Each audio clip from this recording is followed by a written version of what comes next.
Hello guys, welcome आप सभी का डियर कृष्णा सर की चैनल में।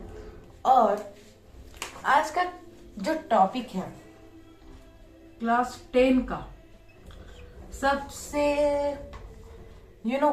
Difficult chapter refractive index, light का ये वाला पार्ट। रिफ्रैक्टिव इंडेक्स क्लास 10 के बच्चे हमेशा फंसते हैं इसमें, लेकिन कोई बात नहीं। आज जैसे मैं पढ़ाऊंगा रिफ्रैक्टिव इंडेक्स, उससे आपको क्लियर हो जाएगा। तो before going to start refractive index, आपको ये चीज पता होना चाहिए, रिफ्लेक्शन और रिफ्रैक्शन। ठीक है, रिफ्लेक्शन रिफ्लेक्शन क्या होता है कि ये सपोज एक प्लेन मिरर है। ठीक है, suppose it is a plane mirror. ठीक है, अब मैं यहां से एक लाइट रेज मारूंगा जिसे हम कहते हैं क्या, इंसिडेंट रे। ठीक है, और ये बीच में एक नॉर्मल है, अभी बीच में क्या होगा, ये नॉर्मल होगा। ठीक है, और सेम एंगल ऑफ इंसिडेंस और वही सेम एंगल ऑफ रिफ्लेक्शन बनाकर ये चला जाएगा। ठीक है, तो इसे कहते हैं हम इंसिडेंट रे। इंसिडेंट रे इसे कहते हैं रिफ्लेक्टेड रे।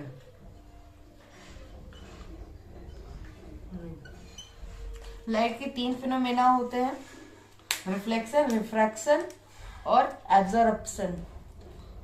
और जब भी लाइट किसी चीज से टकराती है तो 3 फिनोमेना एक साथ होते हैं। जैसा कि ये रिफ्लेक्शन हो रहा है तो इसमें रिफ्रैक्शन भी हो रहा है और एब्जॉर्प्शन भी हो रहा है। ठीक है, इसका डेफिनेशन है the bouncing back of light. The bouncing back of light is called refraction. सिंग बैक ऑफ लाइट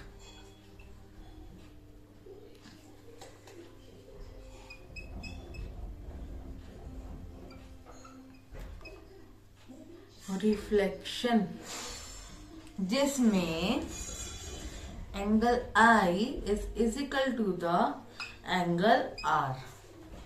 ठीक है, ये लॉ है। नॉर्मल क्या होता है? नॉर्मल तो आपको सभी को पता है, normal is an imaginary line formed between the angle of incidence और एंगल ऑफ रिफ्लेक्शन और एंगल ऑफ रिफ्रैक्शन। ठीक है, मैं फिर से बोल देता हूँ, अगर आपको नॉर्मल का डेफिनेशन लिखना है तो आप लिख सकते हैं कि normal is an imaginary line formed between the angle of incidence and angle of reflection और एंगल ऑफ रिफ्रैक्शन। ठीक है, तो ये है रिफ्लेक्शन। अब वही रिफ्रैक्शन क्या होता है और रिफ्रैक्शन रिफ्रैक्शन ये दोनों ही अलग अलग है। रिफ्लेक्शन और रिफ्रैक्शन अलग है। रिफ्रैक्शन क्या होता है? ये सपोज ये क्या है, ये एक ग्लास स्लैब है। ठीक है, ये एक सब चलिए इसको, ये सपोज एक ग्लास है। ठीक है, ग्लास स्लैब, ग्लास है। ठीक है, ऊपर क्या है, हवा, एयर। तो रिफ्रैक्शन में 2 केस होते हैं। अगर लाइट रेयरर मतलब रेयरर और डेंसर। ठीक है, तो अगर लाइट रेयरर से डेंसर जाएगी, ठीक है, अगर लाइट रेयरर से डेंसर जाएगी, यहां पे देखिए बाहर एयर है। रिफ्लेक्शन में क्या होता था कि एयर से आई टकरा के एयर में ही वापस चली गई। लेकिन रिफ्लेक्शन में क्या होगा, ये एयर से तो आएगी लेकिन ये कहाँ जाएगी, ग्लास में चल जाएगी। ठीक है, यानी रेयर से डेंसर में जाएगी। तो यहाँ पे इसका नॉर्मल आ जाएगा, नॉर्मल। अब जब भी रेयर से डेंसर में जाती है तो लाइट क्या होती है, बेंड हो जाती है। ठीक है, टूवर्ड्स नॉर्मल ये बेंड हो जाती है। देखिए बेंड हो जाती है। ठीक है, तो ये होता है रिफ्रैक्शन। ये होता है पहला केस जिसमें लाइट रेयरर से डेंसर में आती है तो नॉर्मल के बीच बेंड हो जाती है, जिसमें ये देखिए नॉर्मल है, ये नॉर्मल हुआ, जिसमें ये एंगल ऑफ इंसिडेंस बड़ा होता है, एंगल ऑफ रिफ्लेक्शन छोटा होता है। तो इसलिए रिफ्रैक्शन में पहला केस में जो एंगल ऑफ इंसिडेंस है वो बड़ा है एंगल ऑफ रिफ्रैक्शन। ठीक है, एंगल ऑफ रिफ्रैक्शन। रिफ्लेक्शन के केस में बोलते थे, क्योंकि ये रिफ्रैक्शन है तो यहाँ पर एंगल ऑफ रिफ्रैक्शन बोलेंगे। सेकेंड केस, जब लाइट ग्लास स्लैब से एयर में जाए। ठीक है, जब लाइट ग्लास स्लैब से एयर में जाए, ये ग्लास स्लैब हुआ, ग्लास स्लैब हुआ जो क्या हुआ, डेंसर। अब मैं सिर्फ आपको एक इंट्रोडक्शन दे रहा हूं। ठीक है, मतलब आपको सिर्फ अभी एक इंट्रोडक्शन दे रहा है। ये रेयरर हुआ। अब जैसे ही लाइट सपोज मैं यहां से डालूं, ठीक है, ग्लास से, अब यहां आप देखिए ये डेंसर से रेयर में जा रही है, तो इसका उल्टा हो जाएगा, यानी क्या होगा, यहां पे नॉर्मल हो जाएगी, तो यहां पे जो नॉर्मल होगा, जब लाइट रेयरर से डेंसर से रेयरर में जाए तो ये अवे फ्रॉम द नॉर्मल चल जाएगी, यानी नॉर्मल इस साइड है तो ये इस साइड भाग जाएगी। ठीक है, यहां पर भी आप देखिए, तो यहां पे आप क्या नोटिस करोगे, मैं आपको बता देता हूँ, जो हम बताने वाले हम बताएंगे। ये एंगल ऑफ इंसिडेंस इतना है और एंगल ऑफ रिफ्रैक्शन इतना है, तो इसमें जो एंगल ऑफ इंसिडेंस छोटा है एंगल ऑफ रिफ्रैक्शन से। तो यही दो केस है रिफ्रैक्शन के। ठीक है, अब ये देखिए, ये रेयर से डेंसर में जा रही थी, है ना, तो हम अगर इसको और अगर ले जाए तो अब ये फिर वापस एयर में जाएगी, तो एयर में जाएगी तो फिर से यहाँ पे हम क्या लगाएंगे, नॉर्मल। तो यहाँ से हम अगर नॉर्मल लगाए तो ये इस तरफ चल जाएगी। ठीक है, तो ये होता है रिफ्रैक्शन। ठीक है, यहाँ पे इसका अगर आपको डेफिनेशन लिखना है तो लिख लीजिए। डेफिनेशन है the change in the path of light, the change in the path of light, the path of light due to the change in the medium of the light, due to the change in the medium of the light is called refraction। जिसमें angle of incidence is not equal to the angle of refraction।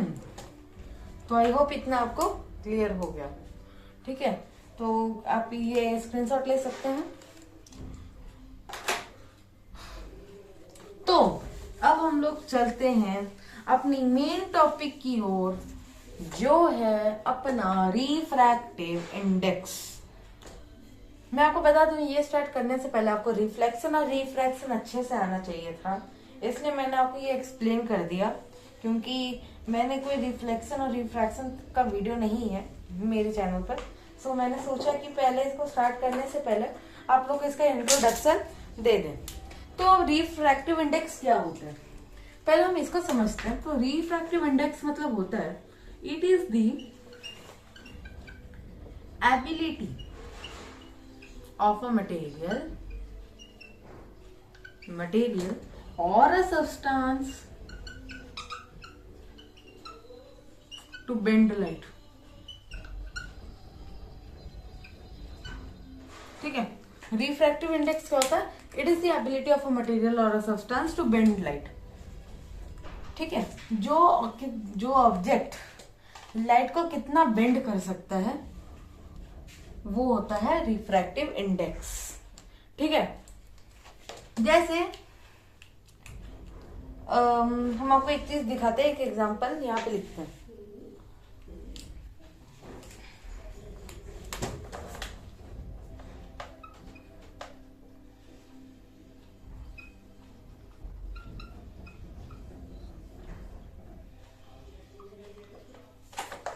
एक और बात, refractive index को हम अगर small में हम लोग लिखते हैं RI. ठीक है, और रिफ्रैक्टिव इंडेक्स को स्मॉल में लिखते हैं RI, जिसका सिंबल यहाँ मैं लिख देता हूँ. इसका सिंबल जो होता है वो N होता है, और कभी कभी म्यू भी लिखते हैं.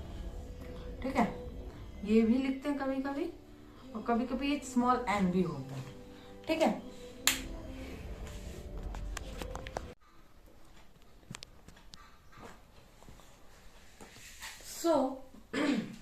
यहाँ पे मैंने कुछ सिग्निफिकेंस लिखे हैं. ठीक है, रिफ्लेक्टिव इंडेक्स के. यहाँ पे देखिए, यहाँ पर ये एयर से वाटर पे जा रहा है लाइट. ठीक है, तो वो इतना बेंड हुआ है, तो इसका जो रिफ्रैक्टिव इंडेक्स है ये है 1.3. मैं फिर से कह देना चाहता हूँ कि रिफ्रैक्टिव इंडेक्स हम शॉर्ट फॉर्म में RI लिखते हैं.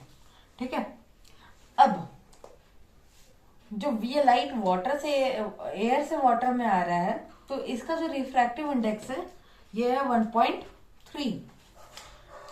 वही दूसरा में देखिए, जब लाइट एयर से ग्लास में आ रहा है तो ये कुछ ज्यादा बेंड हो जा रहा है एज कंपेयर टू वाटर, तो इसका रिफ्रैक्टिव इंडेक्स है 1.5. अब ये जब लाइट एयर से डायमंड में आ रहा है तो इसका जो रिफ्रैक्टिव इंडेक्स आप देख रहे हैं वो इतना बेंड हो गया, तो इसका जो रिफ्रैक्टिव इंडेक्स है ये है 2.4. तो यहाँ पे हम क्या देख सकते हैं कि जो मटेरियल सबसे ज्यादा लाइट को बेंड कर रहा है उसका रिफ्रैक्टिव इंडेक्स उतना बढ़ रहा है. ठीक है, तो क्या हम ये लिख सकते हैं कि जो रिफ्रैक्टिव इंडेक्स है ये डायरेक्टली प्रोपोर्शनल है, क्योंकि कोई और कलर से लिखते हैं. जो रिफ्रैक्टिव इंडेक्स है ये डायरेक्टली प्रोपोर्शनल किसके है? बेंडिंग. लिख सकते हैं जो रिफ्रैक्टिव इंडेक्स है ये डायरेक्टली प्रोपोर्शनल किससे है? बेंडिंग से. यानी जितना बेंडिंग, जो मटेरियल लाइट को जितना बेंड करेगा उसका रिफ्रैक्टिव इंडेक्स उतना बढ़ेगा. एक और ध्यान देने वाली बात है क्या कि वाटर, जो ग्लास ऑफ वाटर का डेंसिटी है वो क्या है? ग्लास ऑफ वाटर का डेंसिटी, सबसे ज्यादा डेंसिटी क्या है? किसका है? कौन से मटेरियल का है? तो वो ग्लास का है, और ग्लास का भी रिफ्रैक्टिव इंडेक्स ज्यादा बढ़ रहा है. और वहीं ग्लास और डायमंड का जो डेंसिटी है उसमें सबसे ज्यादा डेंसिटी किसका? डायमंड का डेंसिटी है. अगर आपके हाथ में हम वाटर दे तो आपको कुछ फील नहीं होगा, भारी नहीं लगेगा. वहीं हम आपके हाथ में ग्लास दे तो थोड़ा सा आपको भारी लगेगा. वही डायमंड ले तो एकदम थिक लगेगा, एकदम भारी लगेगा. तो यानी यहाँ पे एक और चीज हम देख सकते हैं कि जिसका डेंसिटी सबसे ज्यादा हो उसका रिफ्रैक्टिव इंडेक्स भी सबसे ज्यादा है.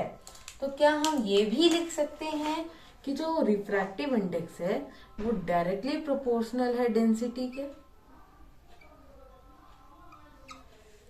ठीक है, वो डायरेक्टली प्रोपोर्शनल किससे है? डेंसिटी के. यानी जितना डेंसिटी ऑब्जेक्ट का होगा उतना रिफ्रैक्टिव इंडेक्स होगा. तो इतना आपको समझ आ गया होगा, आई होप। अब एक और ध्यान देने वाली बात है कि जो रिफ्रैक्टिव इंडेक्स होता है वो इनवर्जनली प्रोपोर्शनल होता है स्पीड ऑफ लाइट के। ठीक है, कैसे? चलिए इसको समझते हैं। यहाँ देखिए एक एग्जांपल से। ठीक है, आपका ना क्या है कि स्कूल में असेंबली होता ही होगा, सबके स्कूल में असेंबली। ठीक है, सबके स्कूल में असेंबली होता है। यहाँ पर सपोज ये बच्चे को मैंने खड़ा कर लिया। ठीक है, यहाँ पे क्लास 7 के बच्चे खड़े कर दिए, 8, 9, 10। ठीक है, 11, 12 के बच्चे को मैंने खड़ा कर दिया। ठीक है, सीक्वेंस वाइज। 7 हटा देता हूँ। सीक्वेंस वाइज मैंने बच्चों को खड़ा कर दिया। अब यहाँ हूं मैं, अरे ये कैसा बन गया, चलो कोई बात नहीं, आप समझ जाना। ठीक है, यहाँ हूं मैं। अब मुझे ये, चलो ये क्या है, ये असेंबली स्टेज है। ठीक है, अब मुझे असेंबली स्टेज में जाना है। तो मैं क्या यहाँ से एकदम स्पीड में दौड़ते हुए यहाँ से जा सकता हूँ? मेरी स्पीड बहुत तेज होगी अगर मैं यहाँ से दौड़ूंगा असेंबली स्टेज तक जाने के लिए। ठीक है, तो यहाँ पे मेरी तेज होगी। क्यों? क्योंकि यहाँ पे सीक्वेंस है। लेकिन अगर वहीं पे अगर मैं बोलूं बच्चों को, मैं क्या बोल दूं बच्चों को कि कहीं से भी कैसे भी खड़े हो जाओ, तो वो क्या ऐसे कहीं पर भी बच्चे जो है ना, वो अपने फ्रेंड्स के साथ खड़े हो जाएंगे। ऐसे खड़े हो जाएंगे, है ना। अब यहाँ हूं मैं,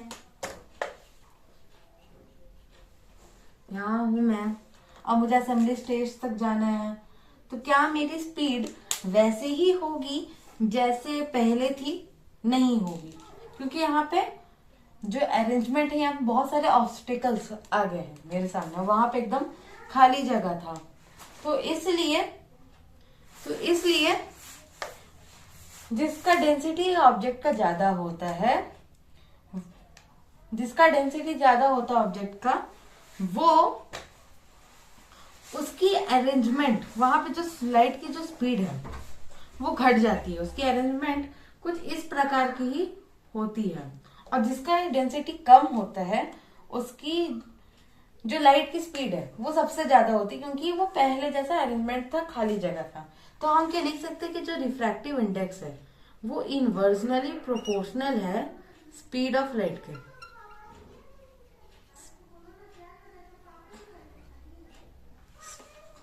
स्पीड ऑफ लाइट के। तो आई होप आपको इतना समझ आ गया हो। तो आई होप आप लोग को समझ आ गया हो रिफ्रैक्टिव इंडेक्स। ठीक है, अब हम लोग चलते हैं इम्पोर्टेंट पॉइंट्स की ओर। कुछ इम्पोर्टेंट पॉइंट्स हम बताने जा रहे बेटा, अच्छे से समझ लेना। कुछ इम्पोर्टेंट पॉइंट्स है, क्या है वो इम्पोर्टेंट पॉइंट्स? आपको तो इतना पता चल गया कि refractive index is directly proportional to bending. जितना लाइट बेंड करेगी उतना ज्यादा रिफ्रैक्टिव इंडेक्स होगा। ये भी आपको पता चल सकता है refractive index is directly proportional to density. जिसकी डेंसिटी सबसे ज्यादा होगी उसकी ज्यादा रिफ्रैक्टिव इंडेक्स होगी। अब आपको ये भी पता चल गया कि refractive index is inversely proportional to speed of light. जिस ऑब्जेक्ट में स्पीड ऑफ लाइट सबसे ज्यादा रहेगी उसका रिफ्रैक्टिव इंडेक्स उतना कम होगा, और जिसकी कम रहेगी उसका रिफ्रैक्टिव इंडेक्स उतना ज्यादा होगा। इतना आपको ये इतना क्लियर हो गया, ये भी क्लियर हो गया, ये भी क्लियर हो गया।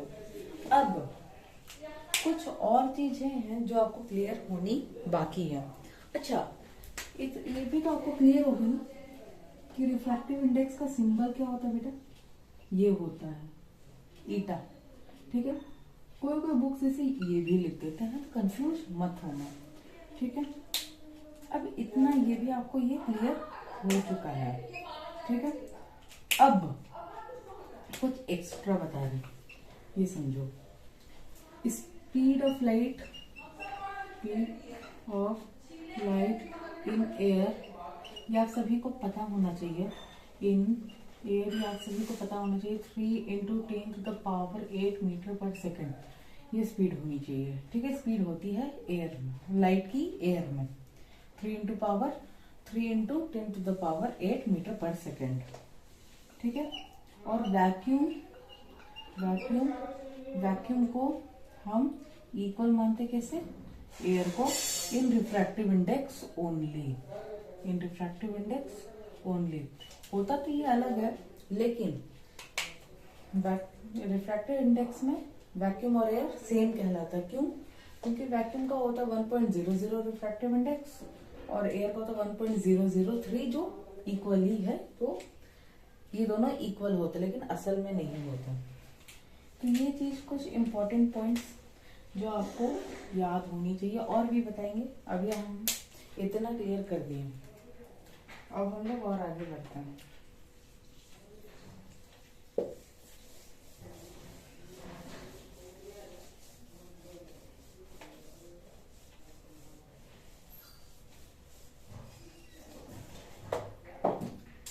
आई होप आपको उतना समझ आ गया। अब हम चलते हैं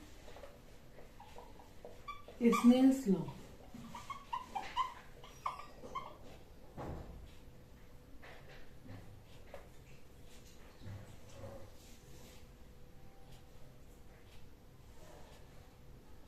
स्नेल्स लॉ,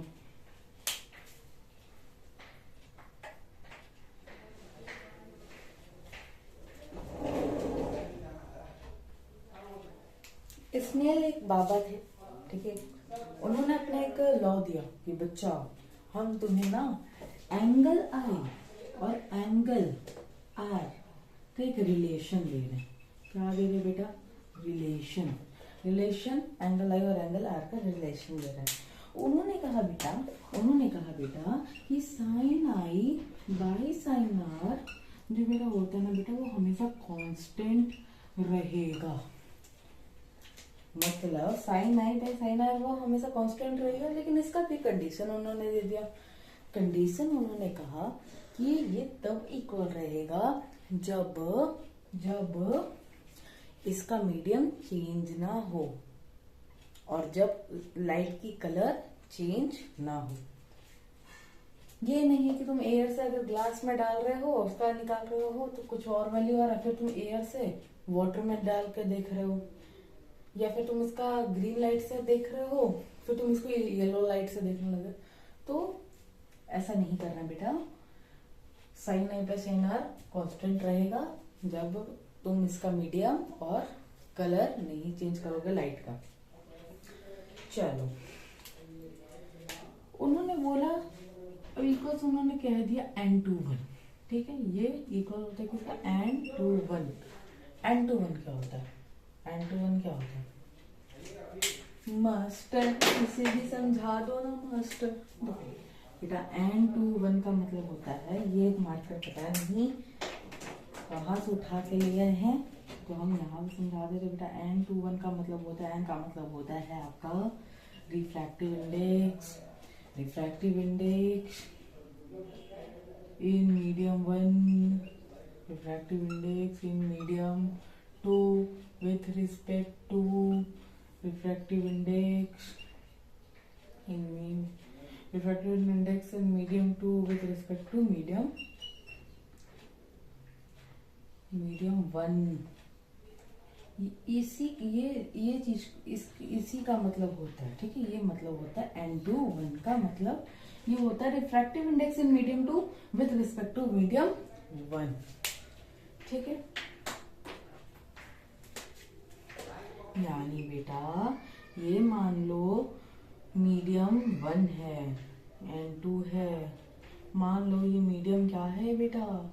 मीडियम 1 है, ये है बेटा मीडियम 2, ठीक है। लाइट ऐसे आई, ऐसे हुआ और ये ऐसे कर गई, तो इसी को हम ये इसको क्या लिखते हैं, N21। ठीक है, तो आप कैसे लिखोगे, देखो जहां पर भी लाइट जा रही है, ठीक है, जहां पर भी लाइट जा रही है उसको आप पहले लिखोगे और विथ रिस्पेक्ट टू मीडियम 1 लिखोगे। ठीक है, विथ रिस्पेक्ट टू का मतलब होता है कि किसी के कंपैरिजन में, ठीक है, किसी के कंपैरिजन में। इसे हम ऐसे भी लिख सकते हैं, देखो N21 को हम ऐसे भी लिख सकते हैं N2/N1। ठीक है, इसे भी याद रखना, इसे भी बेटा स्टार मार्क दे दे रहा हूँ, स्टार मार्क नहीं है, इसे मैं स्टार मार्क दे दे रहा हूँ, इसको याद रखना। N21 equals N2/N1। ठीक है, तो इसे हम कैसे पढ़ेंगे, refractive index of medium 2 with respect to medium 1। I hope आपको इतना समझ गए हो। ठीक है, इतना आपको क्लियर है।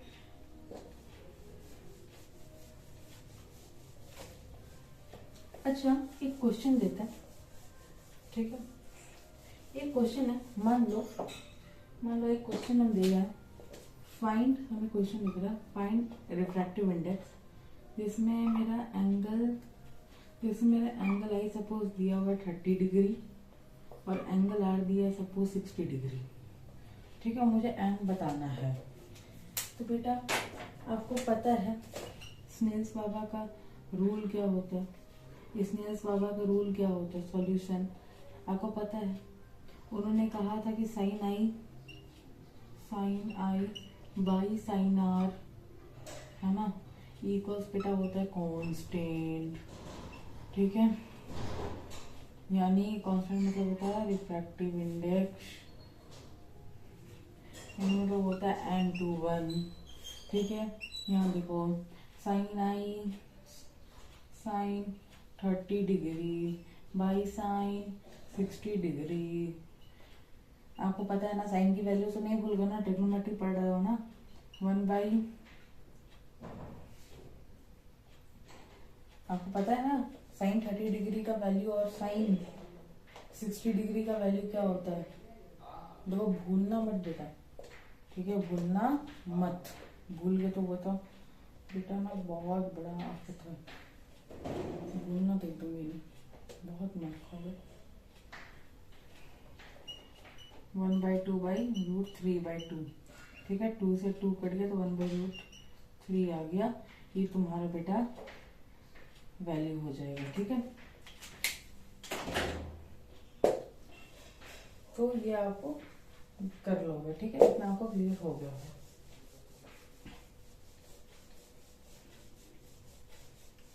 अच्छा, एक और चीज आपको इतना पता चल गया, N21 को हम कैसे लिख सकते हैं, N2/N1। इतना आपको क्लियर हो, N21 को हम कैसे लिख सकते हैं, N2/N1।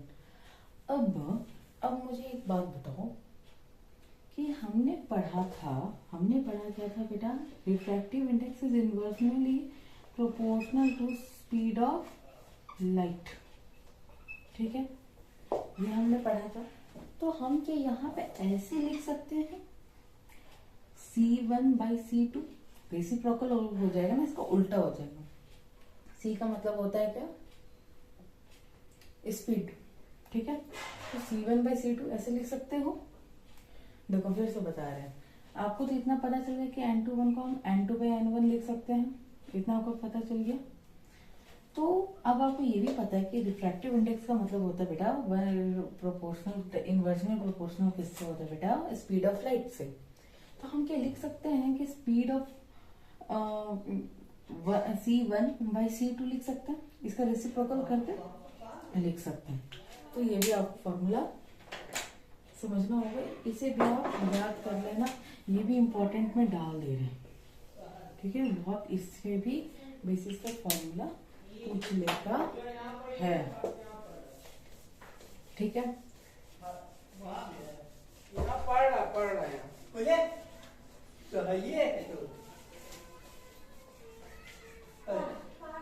अब हम चलते हैं एक क्वेश्चन की ओर।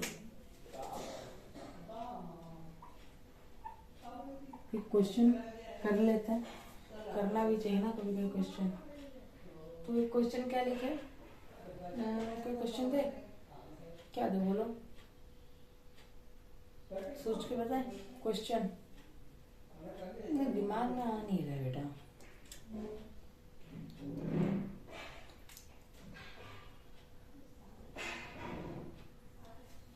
अच्छा बताओ तो बेटा, एक क्वेश्चन हम क्वेश्चन पूछते हैं, ठीक है। तो पहला क्वेश्चन है, चलो प्रैक्टिस करते हैं, हमको जितना समझे।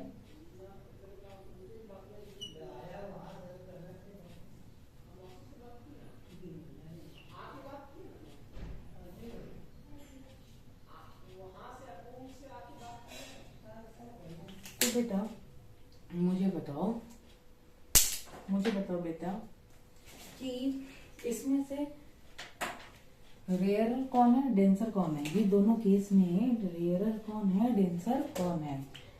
तो मास्टर जी ये कैसे बताएंगे। ये मैंने रिफ्रैक्शन का केस है। देखो अगर मैं होता, मैं कैसे करता कि बेटा स्पीड ऑफ लाइट ऐसे चल जाती, सही बात है, लाइट ऐसे चल जाती, लेकिन मैंने क्या देखा कि इतना दूर भाग गई। और इतना दूर कब भागता बेटा, जब वो डेंसर से रेयरर में जाए, जब वो रेयरर से डेंसर से रेयरर में जाए तो ये केस होता है। तो ये मीडियम 1 बेटा डेंसर है एज कंपेयर टू मीडियम 2। इसमें अगर मैं होता और मैं लाइट को ऐसे देखता, लेकिन ये थोड़ा सा बेंड हो गया, तो ये मास्टर रेयरर से डेंसर की ओर जा रहा है। तो ये भी हमारा क्लियर हो गया। डेंसिटी किसकी ज्यादा, जो डेंसर है, ऑब्वियसली बात है। मास्टर कैसा बात करता है। चलो ये कैसा डस्टर था क्या मेरे पास, ये डस्टर से मिटाना था। चलो एक क्वेश्चन आ जाए, सपोज क्वेश्चन है बेटा, फाइंड दी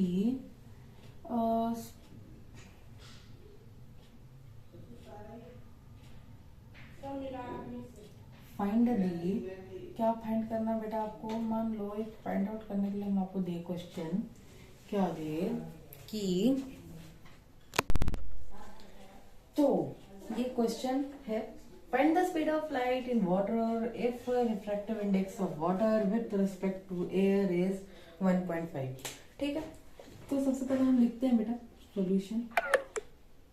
सबसे पहले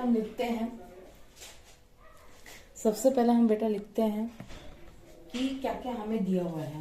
इसमें बोल रहा है refractive index of water with respect to air. कैसे लिखोगे, refractive index of eta W, ठीक है, with respect to air eta A, ठीक है।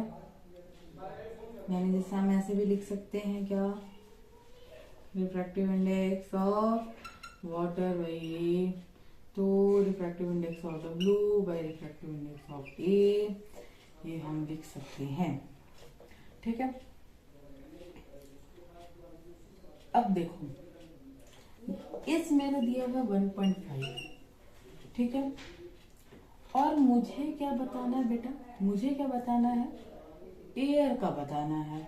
ठीक है, कि लाइट इन वाटर का बताना है कि स्पीड ऑफ लाइट वाटर में कितना है, कैलकुलेट करना है। तो फॉर्मूला मैंने क्या बताया था कि पहला तो मैंने ये बताया था N21 equals N2 by N1, ठीक है।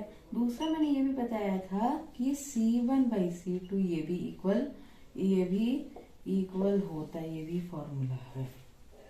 तो हम क्या, और क्योंकि मुझे स्पीड का बताना है, ठीक है, लाइट की स्पीड बतानी है, ठीक है, वाटर में लाइट की मुझे स्पीड बतानी है। तो क्या हम ये भी लिख सकते हैं, क्या हम ये भी लिख सकते हैं, एक और फॉर्मूला लिख सकते हैं, मुझे पता है क्या, कि सी ए बाई सी डब्ल्यू, इसका उल्टा मैंने कर दिया, क्या कर दिया मैंने, इसको उल्टा कर दिया, ठीक है, इसको यहाँ कर दिया, इसको यहाँ कर दिया, ठीक है। तो ये भी हमें पता चल गया, ठीक है। इसकी वैल्यू, इसकी वैल्यू ये दी हुई है, तो अब हमें इसकी कोई जरूरत है नहीं, तो हम ये लिख सकते हैं 1.5 equal C A by C W, ठीक है, ये हम लिख सकते हैं। अब बेटा हमें ये भी पता है कि स्पीड ऑफ लाइट कितनी होती है एयर में, मैंने बोला था ना 3 into 10 to the power 8 metre पर सेकेंड बाई सी डब्ल्यू, ठीक है। अब बेटा C W equals 3 into 10 to the power 8 metre पर सेकेंड बाई 1.5, ठीक है। अब आगे की कैलकुलेशन बेटा आप कर लेना, यही आपका कुछ आंसर आ रहा होगा बेटा। सी डब्ल्यू इक्वल्स, मैं यहाँ लिख दे रहा हूँ 10 into 10 to the power 8 metre पर सेकेंड बाई 1.5, ठीक है। एक और इसका फॉर्मूला बना सकते हो, पता है क्या, पता क्या क्या आप इसको बना सकते हो, नहीं ऐसे ही रहना चाहिए, ज्यादा बताएंगे तो हो जाएगा आप लोग को, ठीक है, ओवरफ्लो हो जाए, तो ओवरफ्लो नहीं करना। तो इतना आपको पता हो गया, स्पीड ऑफ लाइट